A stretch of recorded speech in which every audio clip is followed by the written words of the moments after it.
Que Dieu soit béni et glorifié. On va regarder quelques petites histoires de la parole de Dieu ensemble, trois petits exemples que j'ai pris pour vous montrer réellement que si tu laisses passer Dieu dans ta vie, en tout premier plan, dans tout ce que tu fais, tout ce que tu entreprends, tu ne seras jamais déçu. Car la Bible dit qu'il combat pour nous. Celui qui est dans le creux de la main de l'Éternel, personne ne peut venir le ravir, personne ne peut venir le toucher. Il combat pour nous, mes frères et sœurs. Et la Bible, vous savez ce que la Bible dit ? La Bible dit qu'il est avec nous tous les jours de notre vie, jusqu'à le temps qu'il viendra chercher son église. Et même quand on sera dans le ciel, il sera encore avec nous tous les jours. Quelle grâce! Mais l'important, c'est de savoir le mettre au rang où il faut. En vérité, si tu places Jésus dans ta vie, comme le sauveur de ta vie, comme celui qui t'a tant aimé, qui a donné sa vie sur la croix du Calvaire, pour que tu puisses venir enfant de Dieu, eh bien, tu vas voir des choses extraordinaires. Vous savez, dans la parole de Dieu, dans le livre des Juges, il y a un petit jeune garçon qui est là. La Bible l'appelle Gédéon. Et la Bible dit qu'il est en train de battre du froment. Le froment, c'était du blé pour faire du pain. Et il était en train de le battre. Et puis, ils étaient en guerre avec Madian. Et puis, vous connaissez cette histoire. L'ange vient vers lui. Je vais aller vite. L'ange vient vers lui. Et puis, il lui dit, vaillant héros. Il l'appelle vaillant héros. Pourtant, il ne faisait pas grand-chose de terrible. Il le dit lui-même. Il dit, je suis le plus petit de ma famille. Et puis, tu m'appelles vaillant héros. Et puis, tu veux que je fasse des choses pour toi. Mais qu'est-ce qu'il faut faire alors? Et puis, vous savez ce que Gédéon demande à Dieu. Et puis, le Seigneur lui accorde. Mais ce qui est merveilleux, c'est quand Dieu l'envoie au combat, Gédéon. J'adore ces histoires-là. Parce que Dieu ne réagit pas comme nous. Dieu ne regarde pas avec des yeux humains, mais il regarde au cœur. Il regarde dans ton cœur ce qu'il y a de bon pour lui. Et puis il avait vu quelque chose de bon, Gédéon. Il fallait que Gédéon comprenne que Dieu était avec lui, que Dieu marcherait avec lui. Et puis Gédéon, Dieu lui dit, va, tu vas combattre le peuple de Madian. Et puis quand on fait la lecture, on s'aperçoit que Madian, ils sont incomptables. Innombrables, la Bible dit. Ils sont comme le sable de la mer, tellement qu'ils sont nombreux. Et puis Gédéon se prend des hommes, et puis il part pour aller au combat. Et Gédéon, quand il part au combat, il prend 32 000 hommes avec lui. Ça fait quand même du peuple. Et Dieu l'arrête. Non, Gédéon, vous êtes trop nombreux là. Si tu vas combattre avec 32 000 hommes et que tu as la victoire, que je vous donne la victoire, ils vont s'acquérir les mérites à eux. Et c'est vrai que l'homme est comme ça. Alors Dieu savait comment il fallait faire. Dieu dit à Gédéon, renvoie-en. Et la Bible dit que Gédéon en renvoie 22 000. Il reste 10 000 hommes pour aller combattre. C'est déjà pas mal, 10 000 hommes. Et puis il commence à marcher, et puis Dieu vient, il dit, non Gédéon, il y en a encore trop là. Il dit, fais-les descendre au bord de l'eau là. Il dit, puis moi je vais faire le tri. Et à la fin du compte, 32 000 hommes, il part au combat avec 300 hommes. Je ne sais pas si j'aurais été combattre, moi. J'aurais eu peur. Mais Gédéon fait confiance à l'Éternel. Et quand on fait confiance à Dieu, c'est que c'est impossible à l'homme devient possible à celui qui est mort sur la croix du Calvaire pour chacun d'entre nous. La preuve, il part combattre avec 300 hommes. Et puis, j'adore cette histoire. Dieu, tu vas leur donner des armures, des casques, des épées, des lances. Il leur donne des cruches vides, des trompettes et des flambeaux. Et puis, il dit, allez combattre avec ça. Gédéon lui fait confiance. Quand Gédéon arrive sur le champ de bataille, il y a 300 hommes avec lui. Et puis, il se disperse en 3 groupes. Et puis Gédéon dit ça. Vous ferez tout ce que je vais faire. Quand je crierai l'épée pour l'Éternel et pour Gédéon, vous ferez tous pareil que moi. Vous casserez les cruches et puis vous rendirez les flambeaux là. Avec ça, il a gagné une armée innombrable. Parce que Dieu est au milieu de ça. Si l'Éternel combat pour toi, qui va combattre contre toi? Si ta vie n'est pas encore en règle avec le Seigneur, si le Seigneur n'est pas au milieu de ton foyer, eh bien ce soir tu as la possibilité d'accepter cette puissance dans ton cœur. Celui qui régnera dans ta vie, celui qui prendra toute la place dans ton cœur.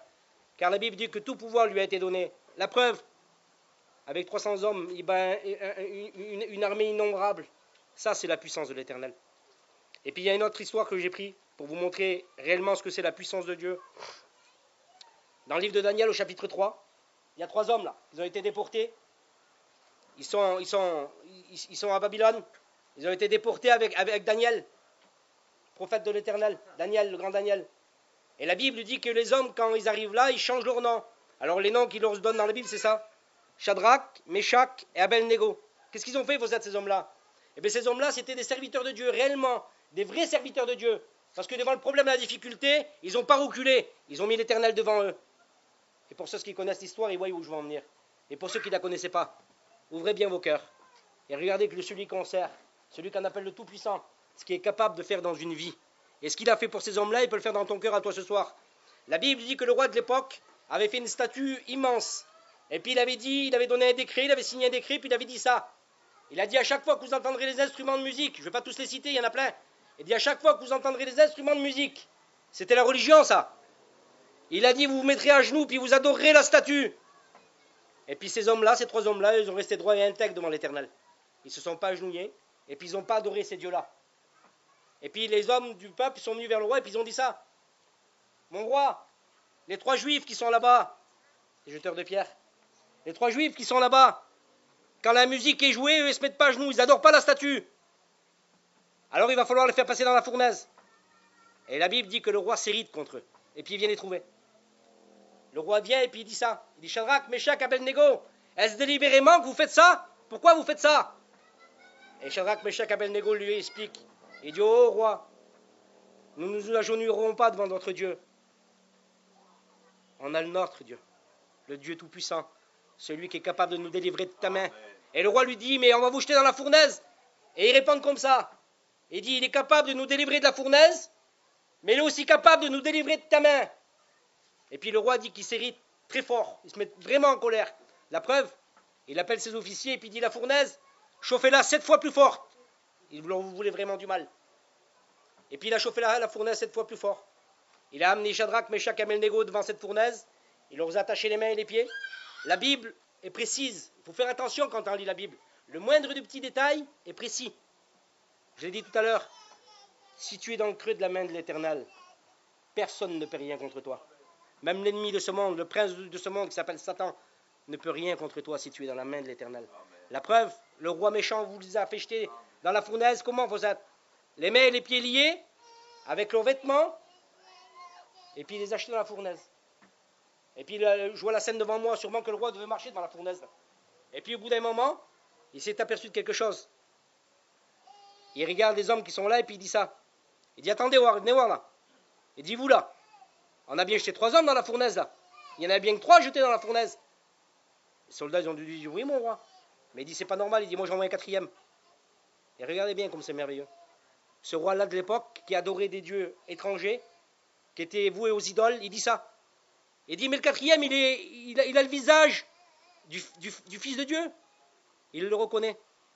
Et la Bible dit qu'il ouvre la porte de la fournaise et puis il dit Shadrach, Meshach, Abednego, sortez. Vous imaginez un petit peu? La Bible dit que leurs cheveux n'étaient pas brûlés. Leurs vêtements n'avaient même pas l'odeur du feu. Quand tu es dans le creux de la main de l'Éternel, il te protège de tout danger, de tout mal. Mais il faut savoir le laisser passer devant tout. Shadrach, Meshach, Abednego, assurément que s'ils seraient pas agenouillés devant cette statue, mais qu'ils n'auraient pas mis toute leur confiance en Dieu, ils auraient brûlé. Aucune protection. Mais quand on laisse passer l'Éternel dans nos vies, quand le sang de Jésus-Christ a coulé dans nos vies et dans nos cœurs, il a payé pour nous, mes frères et sœurs. Il veut que tu sois à l'abri. À l'abri de quoi? À l'abri de ses mains d'amour. Ses mains qui ont été percées pour chacun d'entre nous. Seigneur, il veut tout simplement venir poser ses mains sur toi et te dire, ne crains rien, je te protège et je te garde. Comme j'ai fait pour Meshach, Shadrach et Abednego. Il est capable de le faire. Ce qu'il a fait il y a 2000 ans, il le fait encore. Le Dieu qu'on sert, il ne change pas. Il est le même hier, aujourd'hui, éternellement. Est-ce que tu le crois dans ton cœur? Et puis, la dernière histoire que j'ai prise, quand il sort de là, ces hommes-là sont intacts. Et le roi dit ça. Il dit, je reconnais, quelle beauté, que le Dieu fasse la grâce que dans ton cœur ce soir, tu reconnaisses comme ce roi-là.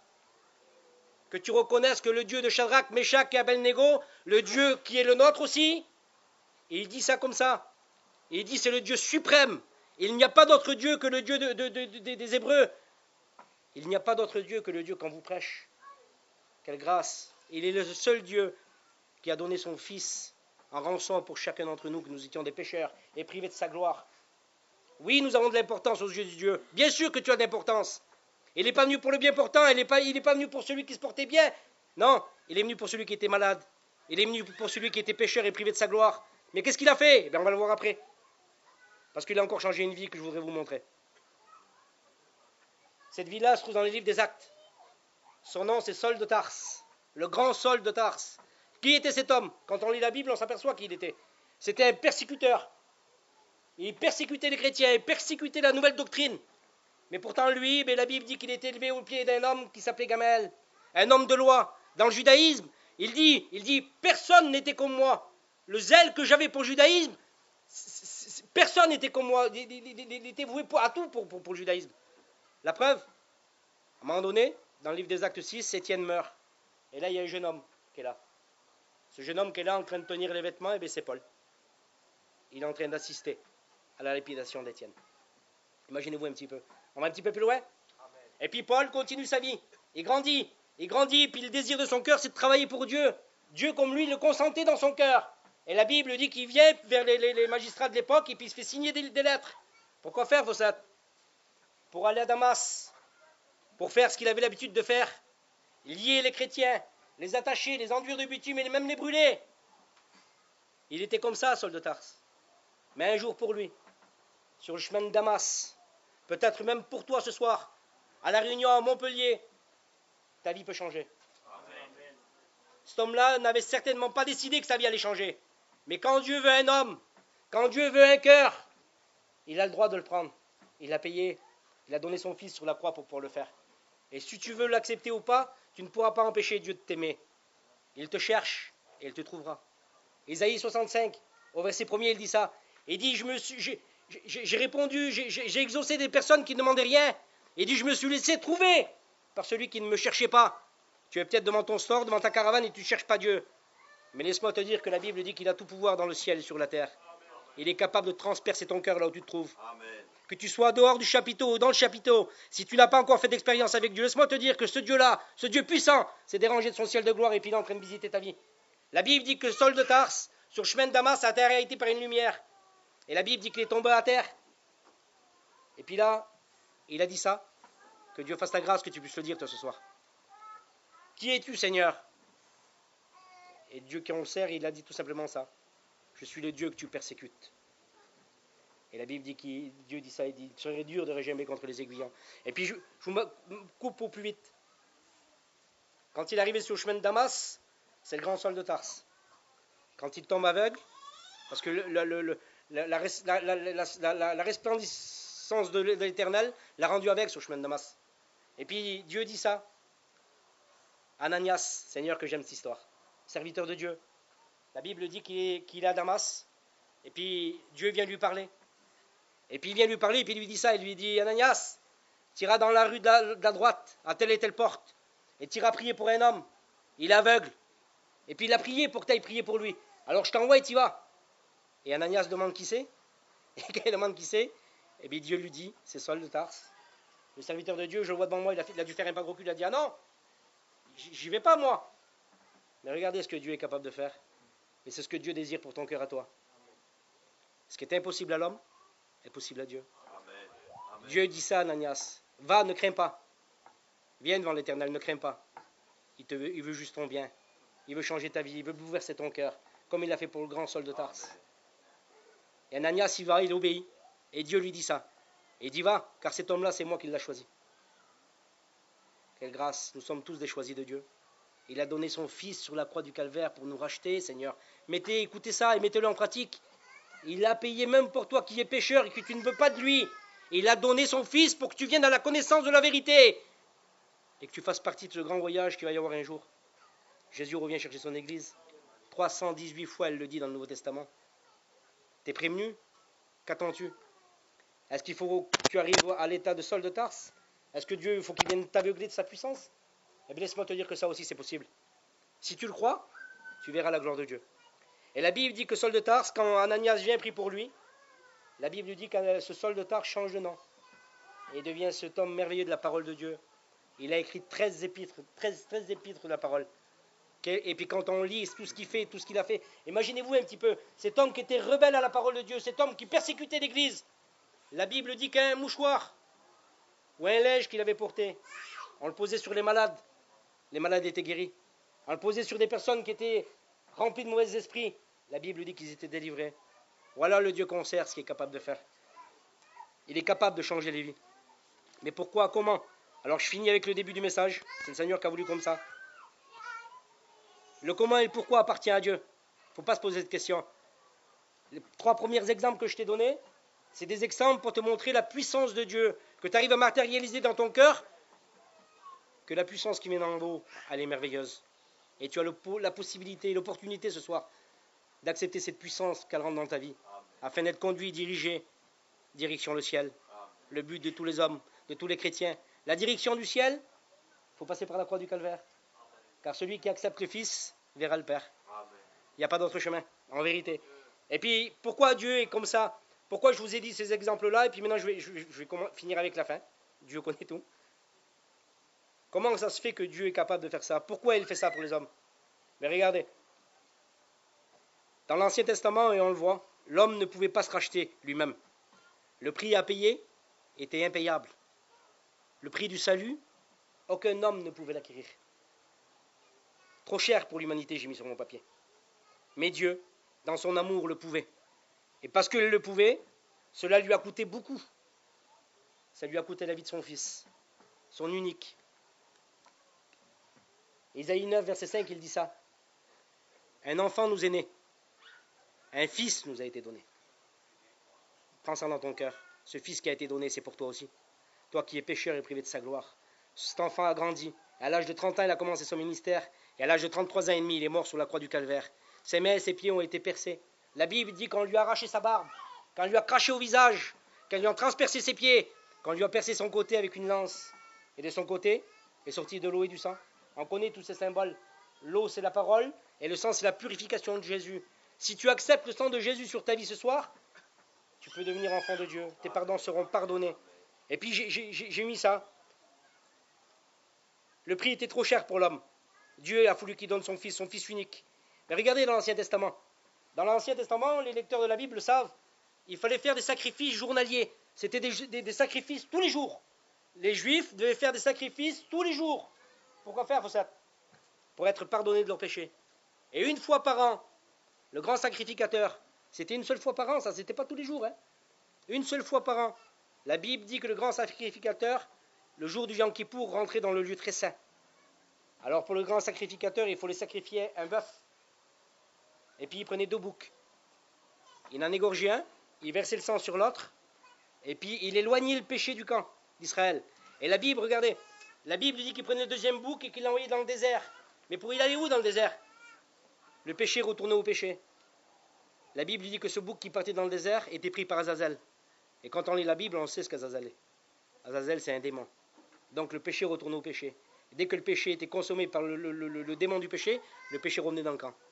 C'est pour ça que ces sacrifices-là ne couvraient que le péché. Mais un jour, c'est Dieu Tout-Puissant a réalisé qu'il fallait qu'il vienne en aide aux hommes. Alors il a dressé ce morceau de bois au mont Golgotha.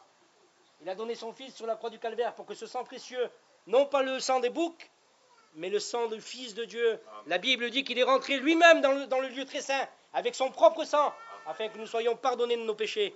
Quelle grâce! Et ce Dieu que je vous prêche, c'est le Dieu qui a fait ces miracles pour Saul de Tarse, Shadrach, Meshach, Abednego, il y a des milliers d'années en arrière. Et parce qu'il a payé, parce qu'il a donné son Fils sur la croix du calvaire, non pas pour éloigner le péché, mais pour l'effacer totalement, parce que le sang de Jésus-Christ est tout puissant. Est-ce que tu le crois? Est-ce que tu crois que si le sang de Jésus coule sur ta vie, tu vas être changé? Est-ce que tu crois que ta vie peut être transformée, bouleversée? Si tu ne le crois pas, tu resteras dans ton état. Mais tu vas ressentir la présence de Dieu, la puissance du Saint-Esprit va venir frapper à la porte de ton cœur. N'endurcis pas ton cœur, laisse-les rentrer. Si cette réunion est faite là ce soir, c'est pour que ton cœur change. Tu n'as peut-être pas décidé que ton cœur change ce soir. Mais le Seigneur, lui, il connaît tout, il sait tout. Et je vais finir avec ça. Il l'a payé. Il l'a payé de sa propre vie sur la croix du calvaire. Il a donné sa vie pour chacun d'entre nous. Non pas pour éloigner, mais pour effacer nos péchés. Et pour que ton nom soit inscrit dans la paume de sa main. Quelle grâce, quel privilège. Il ouvre sa main et puis il voit ton nom marqué dedans. Et si tu n'es pas encore inscrit dans sa main, il te dit, je t'aime. J'ai payé pour toi. J'ai donné mon sang pour toi. Je veux te racheter.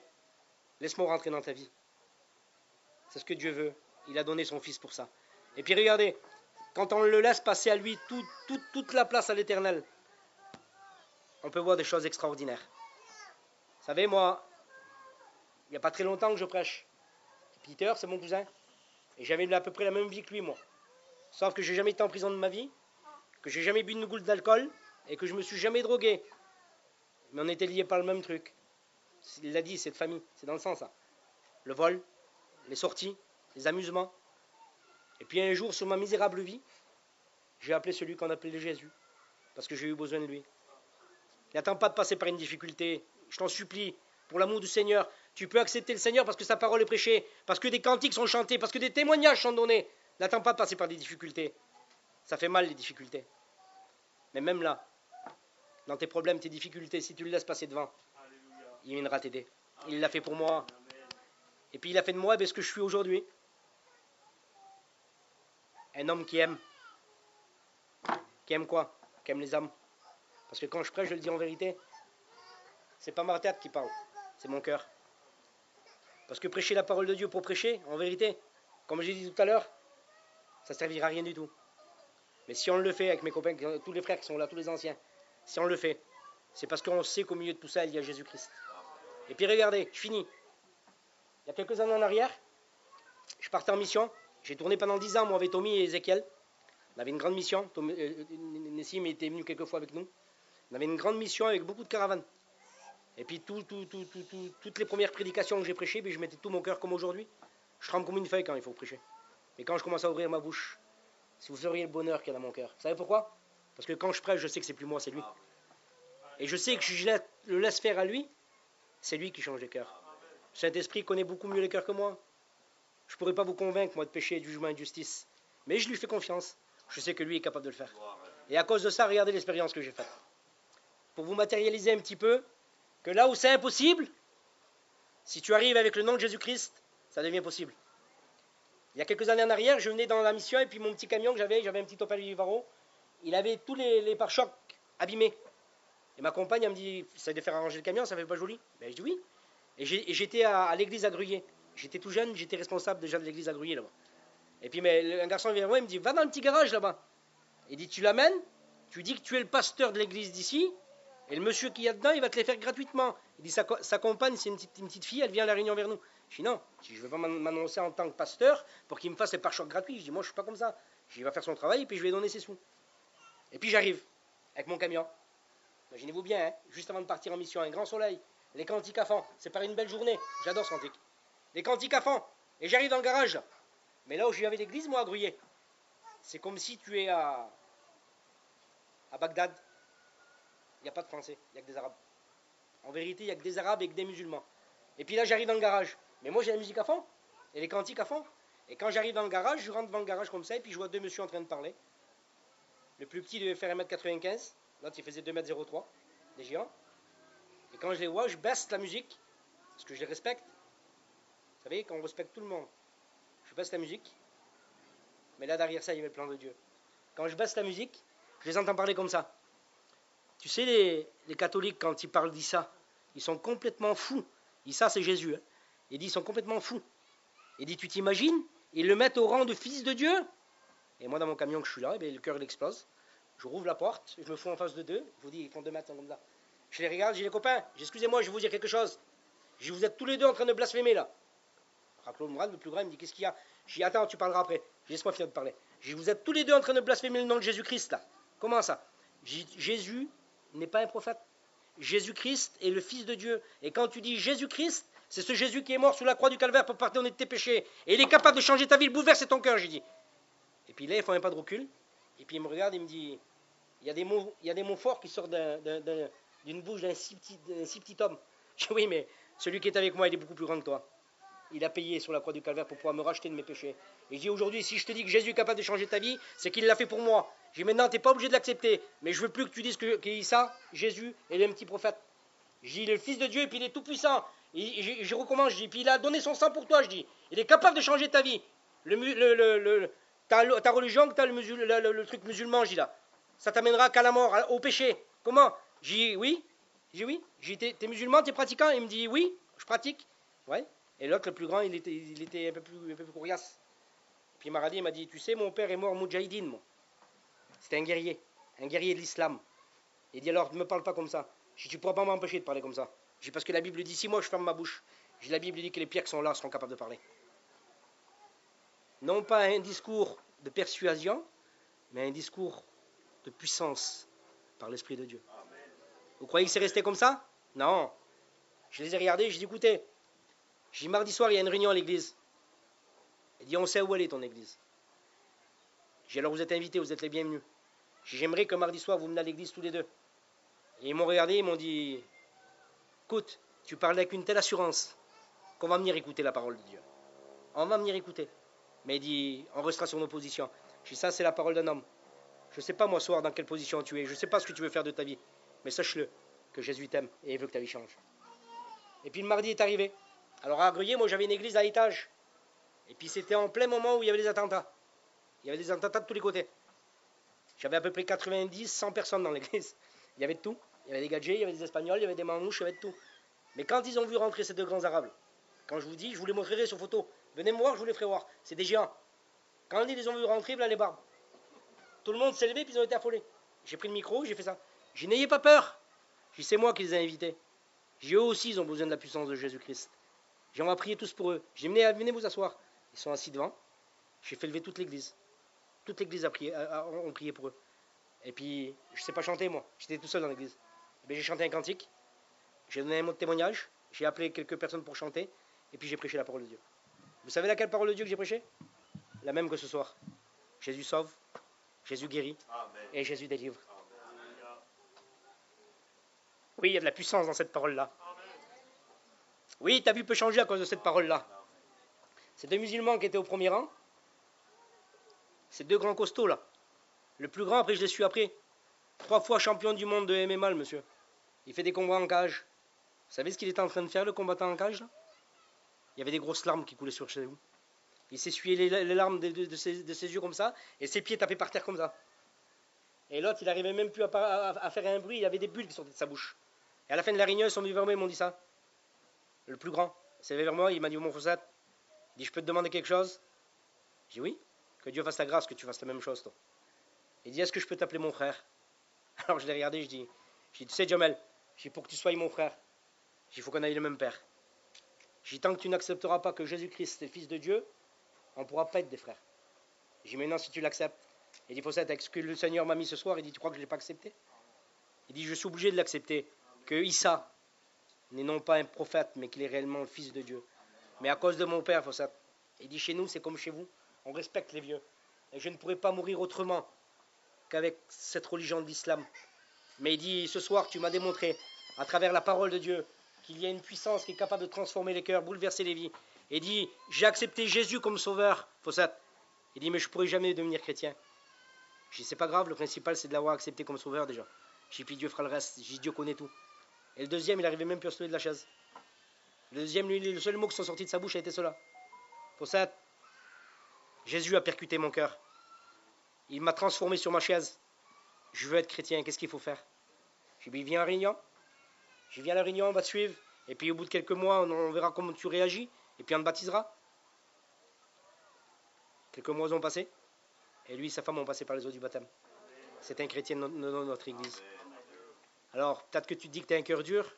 Peut-être que tu dis que l'évangile, c'est pas pour toi. Et je finis avec ça. Pourquoi j'ai prêché ça? Il ne nous faut pas grand-chose des fois pour avoir une petite pensée. Et en mettant l'eau, tout concourt au bien de celui qui aime Dieu. En mettant l'eau, il y a un homme qui était là et puis il m'a parlé. Il va se reconnaître, sûrement qu'il écoute chez lui là-bas. Il m'a parlé et puis j'ai dit ça. J'ai dit, tout est possible à celui qui croit. J'ai dit, peut-être que l'année prochaine, quand on reviendra dans la mission ensemble, j'ai un dimanche matin, tu viendras et tu prendras la Sainte Seine avec moi. Et puis il y avait sa fille à côté là. Je crois que c'est sa fille. Et elle a dit ça, elle.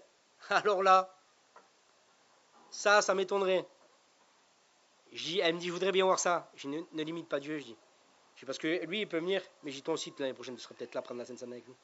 Je dis, Dieu est tout puissant. Est-ce que tu crois que le Seigneur est tout puissant? Est-ce que tu crois que le Seigneur peut changer les cœurs et les vies ce soir? Amen. Il peut bouleverser ta vie à toi. Amen.